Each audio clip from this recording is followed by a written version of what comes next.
तो कांग्रेस अध्यक्ष मल्लिकार्जुन खड़गे को आपने सुना टीवी 9 के सत्ता सम्मेलन में उन्होंने क्या कहा। वहीं सत्ता सम्मेलन के इसी मंच से बोले आम आदमी पार्टी के मुखिया अरविंद केजरीवाल 370 सीटें नहीं 270 सीट पर इस बार सिमटेगी बीजेपी।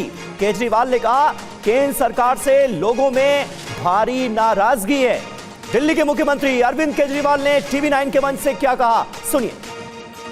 अरुण जी, क्योंकि आपकी टक्कर जिन लोगों से है यानी कि बीजेपी से है, वो अपना टारगेट 400 पार बता रहे हैं। 370 अकेले बीजेपी बात कर रही है। वो तो बकवास कर रहे हैं।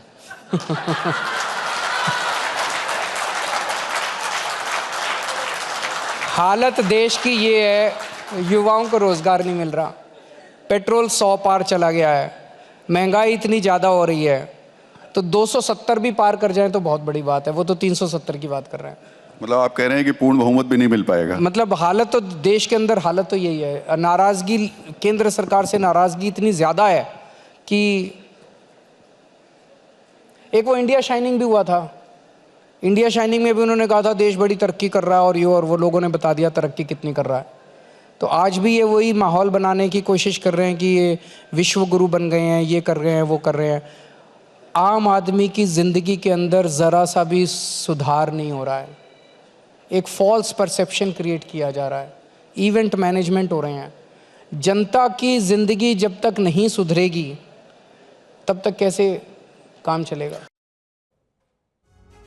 तो अरविंद केजरीवाल ने यह आरोप लगाया कि वादे नहीं पूरे हो रहे हैं, इवेंट मैनेजमेंट ज्यादा हो रहा है। हमारे साथ तमाम खास मेहमान इस वक्त मौजूद हैं। समीर चौगावकर वरिष्ठ पत्रकार हैं, वो हमारे साथ मौजूद हैं। घनेंद्र भारद्वाज आम आदमी पार्टी के प्रवक्ता इस वक्त हमारे साथ जुड़ चुके हैं। दीपक झा कांग्रेस पार्टी का रुख रखने के लिए राष्ट्रीय प्रवक्ता मौजूद हैं हमारे साथ। इसके अलावा जयराम विप्लव जी हमारे साथ मौजूद हैं, भारतीय जनता पार्टी के प्रवक्ता हैं। जयराम जी, शुरुआत आपसे ही कर लेते हैं क्योंकि 2024 में होने लोकसभा चुनाव, हर कोई अपनी अपनी तैयारियों में जुटा हुआ है। प्रधानमंत्री नरेंद्र मोदी के तीसरे टर्म का अब तक जिक्र हो रहा था, लेकिन राजनाथ सिंह ने हमारे मन से चौथे टर्म की भी बात कर दी है। ये कॉन्फिडेंस कहां से आ रहा है? स्वयं राजनाथ जी के ही वक्तव्य में आप सुन सकते हैं कि वो कॉन्फिडेंस सीधे तौर पर जनता के द्वारा आ रहा है। उन्होंने कहा कि मैंने जनता में ऐसा विश्वास किसी प्रधानमंत्री के प्रति आज तक नहीं देखा। तो जब जनता को प्रधानमंत्री पर विश्वास है, प्रधानमंत्री जनता को अपना परिवार मानकर काम कर रहे हैं, अपने परिवार के लिए नहीं 140 करोड़ लोगों को परिवार का मानकर राष्ट्र को उन्नति की ओर आगे ले जाने का ध्येय है, उसके लिए दिन रात मेहनत चल रही है। तो तीसरा, चौथा, पांचवा, छठवां, जब तक शक्ति और सामर्थ्य है देश की सेवा का, जीवन का क्षण क्षण और कण कण नरेंद्र मोदी जी ने इस भारत को समर्पित कर दिया। लेकिन अभी तो बड़ी चुनौती 2024 की है ना, तीसरे टर्म की है। उस चुनौती में भी मैंने अभी आपके चैनल पर सुना, कट्टर से कट्टर विरोधी केजरीवाल भी मान रहा है कि तीसरी बार सरकार बन रही है। संख्या वो अपने हिसाब से बता रहे हैं। तो विरोधियों में भी ये साहस नहीं है कहने का कि हम चुनाव जीत रहे हैं। चुनाव भारतीय जनता पार्टी मोदी जी के नेतृत्व में जीत रही है और इस बात को खड़गे जी तो सदन में 400 पार करवा गए थे। तो विपक्षी भी कह रहे हैं भारत की जनता को विश्वास है और जितनी मजबूती के साथ बूथ पर हमारा कार्यकर्ता डटा हुआ है, आपका आत्मविश्वास है। लेकिन कांग्रेस के नेता, विपक्ष के नेता इससे सहमत नजर नहीं आ रहे। यही सवाल मैं दीपक झा से करूंगा। दीपक झा, टारगेट दिया जा रहा है 370 का, कार्यकर्ताओं को यह दावा किया जा रहा है कि अगला टर्म और इसके बाद वाले टर्म में भी बीजेपी जीतेगी। कांग्रेस की तरफ से अपने कार्यकर्ताओं को कोई लक्ष्य दिया जा रहा है क्या? क्योंकि अगर कोई पार्टी 370 और 400 के आंकड़े को टारगेट दे रही है तो हम कहीं से भी ये नंबर्स या इस तरह के आंकड़े कांग्रेस या इंडिया अलायंस कह लीजिए उनकी तरफ से देते हुए, दावा करते हुए नहीं सुनते। क्या ये आत्मविश्वास की कमी है या फिर कुछ और है? देखिए रवि जी, सबसे पहले आपके दर्शकों को नमस्कार।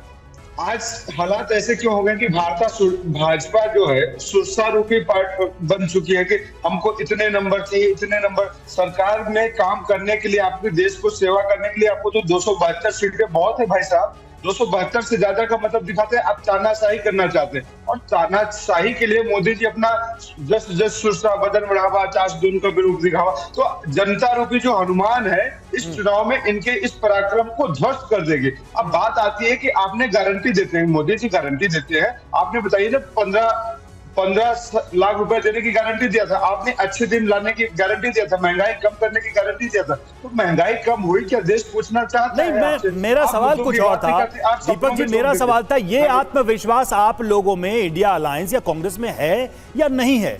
क्या आप इस समय आज की तारीख में किसी आंकड़े का, बहुमत का ही चलिए, आपने जो कहा 272, क्या उसका दावा कर सकते हैं, कर रहे हैं? बिल्कुल बिल्कुल, मैं आपको बता रहा हूं, नरेंद्र मोदी जी का ढोल फट चुका है, भाजपा की पोल खुल चुकी है। अब कांग्रेस और इंडिया गठबंधन की सरकार बनने वाली है। बिल्कुल स्पष्ट शब्दों में आज आपको बता रहा हूं, 2024 में जब मई में रिजल्ट आएंगे तब मैं आपके साथ जुड़ूंगा और देश में पूरे गर्व के साथ, पूरे देश की जनता गर्व के साथ जश्न मनाएगी, आजादी का जश्न मनाएगी, नरेंद्र मोदी जी की तानाशाही की आजादी से। अच्छा दीपक, लेकिन ये बात फुल कॉन्फिडेंस के साथ क्यों नहीं कही जा रही है? जो रवि भी जानना चाह रहे थे कि भाई हर हाल में इंडिया गठबंधन की सरकार बनेगी, नरेंद्र मोदी की हार होगी, बीजेपी की हार होगी, ऐसा तो कोई विपक्ष का नेता भी कहता सुनता हमें नजर नहीं आता। घनेंद्र भारद्वाज जी, आपने खुद आंकड़ा दिया 270 का, यानी क्या इसका मतलब ये माने कि इंडिया गठबंधन का एक प्रमुख घटक दल आम आदमी पार्टी, उसकी भी राय यही है कि भाई सीटें भले कम हो लेकिन सरकार बनने जा रही है? क्योंकि 270 की अगर आप बात कर रहे हैं यानी कुल एनडीए मिलाकर 300 के पार तो आप भी पहुंचा रहे हैं।